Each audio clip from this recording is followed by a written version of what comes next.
Hey everyone, my name is Zach. I'm a 22-year-old competitive bowler from Canada, currently living near Toronto. Welcome back to the COMPCLIMB training series, where I'll record most of my training, provide in-depth analysis of every session, and just chat about climbing with an emphasis on competition. So today we are having our bowler session at a gym called the Grotto, and it is in Guelph. So this gym has been around for a long time actually. I don't remember exactly how long, but I know that it actually might be older than Climbers Rock, my home gym. But don't quote me on that. And we've been open since 2008. So this gym has been around for a long time. But what's fun about this gym is they recently renovated. So they redid all their bouldering walls and they gave it like a nice fresh update. And that's why it looks like really modern and nice. And so at the beginning of the year, Maddie and I gave the Grotto a few visits just since it had been recently renovated. And we had like a couple good sessions. That was actually right at the time actually that I was coming back off of my 2 months of climbing. So I was like, my head game was sort of out of it. I wasn't in the groove of climbing. I wasn't in like a mental space to appreciate boulders, and I wasn't really being my normal connoisseur of bouldering gyms, you could say. So I didn't actually remember like just how quality it was. And so it's been like we've only had one. I don't even know if we've had 2 sessions since it's been renovated. But anyway, I said, you know what, Maddie, let's go check out the Grotto. Like I remember it being pretty good, but then when we got here and I started doing my boulder session, man, I've been sleeping on the Grotto. I forgot just how good it was. And the best part of this place is the amount of hard boulders that they have up, which you'll notice. So I guess for some context for the session, the taping goes, black tape is the hardest. They had like a few black tapes in the gym, and then purple tape is the second hardest. So right now we're trying a purple tape. You can see I'm doing some funky beta at the end here. I was getting a little bit confused. And yeah, so purple tape's the second hardest, black tape is the hardest. But I totally realized that I've been sleeping on the Grotto. Like after this day of training, they have a lot of hard bowlers, and it's about like, it kind of goes 50-50 with the gyms in Ontario. Some gyms in Ontario just won't have like many hard bowlers. They'll just have like a few, maybe V8s or 9s, just some moderate stuff. And even sometimes like some gyms around here just can't last me like an hour bowler session unless I have to start, well then I have to start like making up my own bowlers and doing eliminations, which is fine. But like if I can, I'll always try to prioritize a gym that I can just have a session where I don't have to think, I don't have to make up boulders. I really love just being able to climb things that are put in front of me. Not only is it more motivating to like try and like, you know, complete a product that's put in front of your face, but it's also just really tiring, like trying to forerun bowlers, make up bowlers, and not know if they're possible, like when you're doing eliminations or making up bowlers. So to have like bowlers that are, you know, very likely possible because, you know, they've been set, tested, and forerun, it's just a lot better. So I am always going to prioritize the gyms that I find that have a lot of hard set bowlers, so I don't have to make bowlers up. And so after today, I realized that the Grotto has got a lot of hard bowlers. And yeah, you'll notice like the sort of style that's been pretty evident through the bowlers we've tried so far are like, it's a very physical style here, which I didn't realize because I haven't climbed a lot in this gym, but it's actually very reminiscent of Climbers Rock. So I almost felt like I was a little bit at home. Actually, I quite like the style. It's very unique. It's quite different than a lot of gyms around here, where they like to sort of set with a singular line of holds, make these like nice sort of pure lines with just the same hold all the way up. I really enjoyed the style of climbing here at the Grotto today. And so this boulder here that we're hopping on is one of the black tapes. So this is like one of the hardest grades. And this boulder will also feature today's tip of the day. So today's tip of the day is with these sort of like shoulder, like open the barn door moves. I find a trick that I use is not all the time, but a lot of these times, this position can be turned into a high heel hook with double undercling. So you'll see that's how I finally unlocked the sequence here after like a few tries of playing around with trying to lay back into these holds. But because the holds were super slopey, it's really hard to like lay back and, you know, come in to match the hold because you kind of just tip off the wall just because it's not so positive. So, you know, maybe, I don't know, 60% of the time, maybe 70, often you can turn this double gas on into a position, throw like a high heel up, or in this instance, I actually was able to lay back, match this hold, press back on this hold to get the heel up. But somehow, one way or another, you can get a high heel, whichever side it is, and then go into a double undercling. And that was like a really locked in position because this hold was like really bad as a Gaston, but as an undercling, it was really good. So tip of the day is for your shoulder buster moves with like 2 big like sort of slopey holds that you gotta press. Chances are you might be able to throw a heel hook, do a double undercling, and that may help you with the rest of whatever the sequence that you're trying is. That's something that I always try to look for. And I sort of, after a few attempts of struggling on that boulder, I was like, hey, let's see if we can undercling this hold. And then it actually worked really, really well for that boulder, which is pretty fun. So here we're moving on to another black tape. What was kind of interesting about the session, you'll know from times that I've mentioned in the past, I like to do sort of crimpy boulders first in the session. I like to prioritize like really finger intensive boulders first while I'm really warm, and this is like an injury prevention thing I do. And so this boulder here, you may be thinking, okay, why are we hopping on this boulder after we've done like, that white holds boulder that we just did last was quite slopey, and it interrupted my normal flow of training. Usually I'd like to do a boulder like that black one like first, maybe second, after like a sort of moderate boulder to warm up the fingers as much as possible. But when we got here, they were actually setting most of this island, and so I was kind of bummed. I was like, oh no, we have a big section that's closed off and we'll have like less boulders to try. But the setting crew was like super efficient. They had like 4 or 5 guys working on the wall, and I think what they were doing is they were just filling in some boulders, and they were just like 30 minutes. They had the section closed off, but then they opened it back up. And so after playing around on that white one for a while, I sort of turned the corner and saw that all these boulders were open, even though that this whole section was closed when we first walked in the gym. So shout out to the setting crew at Grotto for being like super cool and efficient. And that meant that I was like, oh, okay, well, I guess I have to try these black tapes now. I originally thought that I wouldn't be able to get to them.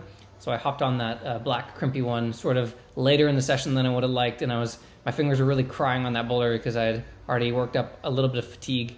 But it was okay. I still had a little bit of freshness. And then that was sort of the last of the crimpy climbs that we tried today. And as you can see, we're moving like very much away from crimps and doing a boulder that I was very excited to get on. When I saw that this boulder was closed off, I was really upset. I mean, look at this boulder. We were just trying like a pinch line on the spray wall at Climbers Rock a couple episodes ago, which was yesterday chronologically for me. And I've been like really I've been vibing with pinches lately.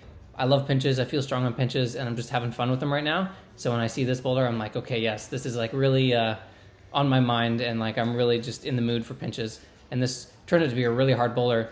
Like when I was walking up to this boulder, I said to Maddie, I really want to try and flash this. Like, come on, this is like my boulder. I should be trying to flash this. But it turned out to be like a really hard black tape. And I had to like try really hard on this pinch, which was really fun. It's always fun to try really, really hard on like a boulder that's your strong suit. I was sort of talking about this when we were trying our pinch line on the spray wall session. But yeah, this boulder was like super fun. And you'll notice like the sort of trend with the styles like I was talking about in this gym earlier. I actually like really, it's not the most comp style, but I really like the style of how they're going for just these sort of pure lines with just like, I'm going to give you this line of like slopey pinches. It's all the same line of holds, and it's just fun to climb a boulder like this. And the theme with throughout a lot of these boulders, and it's just like really fun to climb. And like I mentioned previously, you'll notice like a lot of these boulders are really physical. I'm glad that we waited a little bit to come check out the Grotto, because if I went to try and have a boulder session here in our first couple weeks of this training month, I would have gotten my butt kicked. Like obviously I've been whining and complaining about how tired I have been and how fatigued my hands have been from all of this physical training. And I found that throughout the session, there was like really no escaping the grabbing and pulling. And a lot of the boulders were long too, like long and physical and intense. So I'm glad that I waited until today, where I'm like quite adjusted to the training volume, and I was in a much better condition today to actually have a session here. Otherwise, I would not have had this good of a session, a couple weeks ago, even like a week ago, if I tried to boulder here. And it was like the previous day of training, the last episode, the spiral session, if you recall, that's when I mentioned that was like the first time throughout that whole day of training that I felt like good. I'm like, okay, I feel fine. There's no complaining anymore. Like, yes, it's still high volume training and it's still hard, but like I'm in the groove of things. My body isn't just feeling broken and destroyed all the time. And today was like the confirmation of that. Even after like a quite intense day of training yesterday, like 2 spray wall sessions, usually I'm pretty gassed after that. And they were intense spray wall sessions at that. We tried like some really hard boulders and I did a lot of hard moves. And I was actually pretty decent today. When I was for this morning session at Guelph, I was like feeling not too tired. I was like pretty neutral. And if you like recall, I like to say that during a high volume training phase, a neutral feeling session is good. It doesn't go better than neutral in the high volume training phase. There is no freshness. It's either a really, really bad, crappy feeling day or neutral. So today was neutral, which is good. I really feel like these last couple of weeks of this training month, I'll be able to have some good sessions and not be super tired all the time.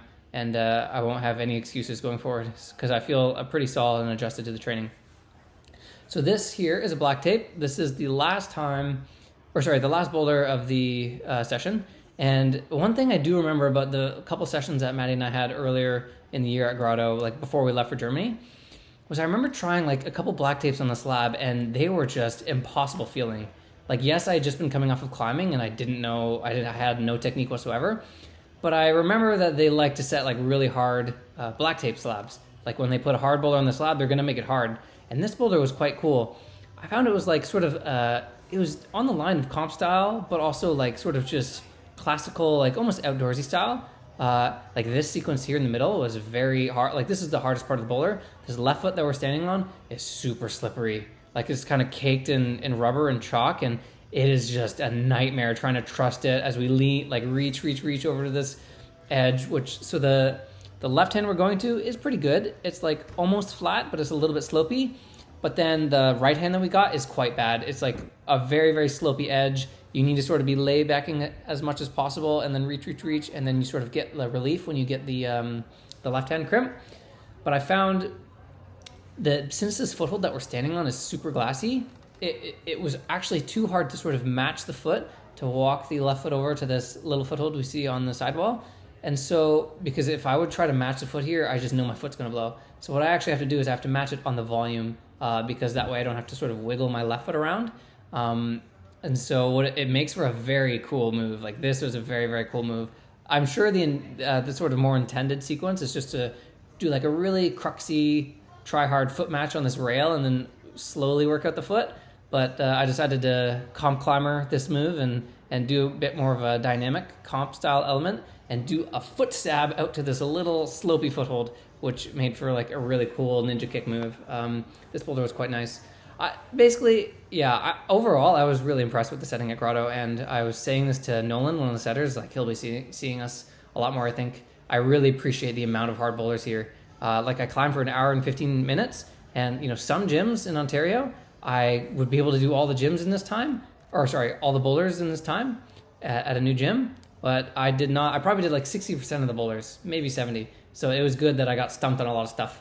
And also this last move is like massive, and I had to try really hard to summon the power for this jump. It was a lot of fun. But basically, Grotto, super sick gym. We'll be back.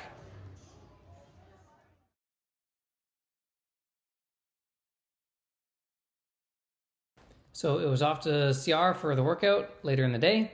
And what I want to sort of talk about throughout this workout is actually how I sort of have noticed these exercises that I like to train all the time, how they translate to climbing, and how they sort of not only physically impact my climbing, because a lot of it is very self-explanatory, like, hangboard is going to make your fingers strong so you can grab crimps better, but sort of just mentally, the sort of mental boosts that these exercises can do for me. So crimps is probably the most basic and self-explanatory. I find it is so noticeable if I go through 3 or 4 months where I just like climb for a while and I'm sort of not on a dedicated program and I'm not doing any hangboard. I will just feel like a worse climber. Like half crimp hangs on the small beast maker with 2 hands, weighted hangs, are my bread and butter. Like I could ditch everything else in the workout and just keep the hangs because they're the most important for me. I feel like I'm 40. I love to put percentages on everything. It's just fun. 30 or 40% better when I'm after I do like a month of hangboard training. It is such an important benchmark, like a prerequisite strength for me to be able to doing 100-pound hangs on the half crimp on the beast maker. I just feel so much stronger, and I feel like my fingers feel safe while I'm crimping holds. I feel a lot more strength and stability. Half crimp hangs are the most important exercise for me to train, I think. And then one arms, I think I mentioned this when we started this program. What I like to do with one arms is I've sort of reached a point where I don't need to train my one arms. I don't need to keep trying to push my limits because I feel like there's only so far you need to take an exercise sometimes. I've like PB'd my one arm at 35 pounds added. So I feel like maybe I can try even just for fun to try and push it a little bit. But what I like to do is I've sort of hit like a really good benchmark in one arm strength. And so what I like to do is I will train one arm for like a month. I'll maybe let it sit for 2 or 3 months, and then I'll sort of like keep it updated by training it for like a month every 4 months or something, just to keep that good baseline of strength going. I might do like a couple months of one arm training, that being said, because we're doing like 5 reps now, and I'd like to push my PB a little bit. So maybe next training cycle, I'll drop the weight or drop the reps a bit so I can push the weight. But basically with one arms, I feel like I've reached a good point, and I just try to maintain it throughout season. Jump squats, the most applicable climbing move that I find that I really benefit from this exercise specifically is just your sort of pure classic power dynos or like distance dynos, where we've just got a good hold, maybe a couple good holds, and we're just sinking low into our legs and we're exploding out of a move. I find that it's just such a good, like even the movement itself is just so replicable and similar to what you're actually doing on a dyno. And it is just really good muscle memory and gives me a lot of confidence too. Like I said, yes, obviously these exercises are all sort of self-explanatory in terms of physicality, but mentally, confidence is also another factor. And so when I know that I've been training these jump squats for a while, I feel super confident on distance dynos. Dips, mantles used to be such a big weakness of mine, and I took a long time to like slowly work up my way to dips. Like I was really bad at dips. My triceps would cramp a lot. I had like I would always tweak my pecs. I was like really weak in my pressing. So I took a nice long slow term approach over like a year, even a year and a half, to get to the point where I'm like doing, weighted dips at like 5 reps, 60 pounds. And it is just so evident on mantles on a slab, like where you just take a hold and you sort of do like a muscle up. Weighted dips is just given me so much confidence on slab mantles in particular, and any sort of pressing, honestly. It's and like same with pistol squats too. Just the slab dips and pistol squats has doubled my slab climbing ability. I swear by these 2 exercises to be a good slab climber. It is insane, and I feel so much more confident on slab too, because I have sort of all the tools, all the strength tools that I need to do slab, and any reason that I can't do slab is going to be mental, in my opinion, and it's because of these 2 exercises. And so now deadlift, I've mentioned this a little bit before, but the biggest gains I find in terms of climbing movement strength for deadlift is really powerful undercling moves. And this was actually a tip of the day a long time ago for me. There was like a climb we were doing at Studio Block with like a really powerful undercling move. And my tip of the day with moves like that, where you have a really bad hold that you have to sort of lay back or undercling, is to treat that move as a deadlift, where instead of trying to engage your biceps a lot and really pull on the hold, because it's so it's a very bad hold in this situation, it's actually way more effective to lock out your back and really use like that deadlift position to get the most value out of this position and feel really strong and be able to use really poor hold well in like an undercling position or a layback position. And in order to obviously use this tip of the day and this technique for this kind of move, you need to have a strong deadlift. Like it's not going to work for you if you try to emulate a deadlift position if you don't deadlift or you're not comfortable with deadlifting. So I find that by having a strong deadlift, I can use this technique to do undercling moves better and just be really confident in like, okay, I've got this undercling that I've got to match. I just got to try really hard. I got to lock out my back. I'm doing a deadlift, coming for the match, and I feel like super strong and stable in this position. And I credit deadlift with that. And that's why I like to train deadlift. And it's actually one of my favorite exercises because it's so it translates super well to these undercling moves. And then military press, anytime we've got sort of any overhead pressing with the volumes, it's a very replicable position, obviously. Just like any overhead pressing, there's a lot of overhead pressing in comp style bouldering these days, and military press is just such a great translation to this exact kind of move. And it's a move that I've been weak in previous years. I really struggled with my overhead press for a while, but as my military press has gotten stronger, I notice not only the strength, but like I've said, the confidence. I'm no longer scared of overhead pressing moves because I train military press, and it has been quite a good level up. And then front splits, side splits, pretty self-explanatory. The more you can like bend your legs, all these sort of different positions you can find on the wall. And so I actually, it's crazy how I went from being a young kid with no mobility to training splits for a long time. And now there have been boulders where I had the edge on certain boulders because I can throw my leg up into a position because I can do the splits. And I went from being the stereotypical non-mobile guy to now all of a sudden my splits are like a weapon, and that was really cool to see. So if you want to train your splits, I recommend it because it is just, especially in the men's field where not everybody can actually do the splits. For the women's field, most people are already like quite mobile, but for the men, it's actually really useful to be able to do the splits because a lot of people don't train it super hard and actually can't do it. So yeah, that was like a cool sort of weapon that I gained over the past few years, actually. So that wrapped up today's day of training. We will definitely be going back to the Grotto. I had a really good session there, and they have like a lot of hard boulders. I was really pleasantly surprised with my session there. And so yeah, that was really fun. So tomorrow for me is rest day. And then the day after that, I'm going to be doing a moonboard session with Ben, I think. And then actually what's fun as well is we would be doing a campus session on the spur wall after that. But there was like a sort of like a, not really a competition, but it's a sort of an event that Grand River Rocks Waterloo puts on once a month called Boulder Night. And I'm actually going to attend that because it fits into my training really well. And that'll be a lot of fun. I think we'll be able to do a video of that. Insert catchy video trigger.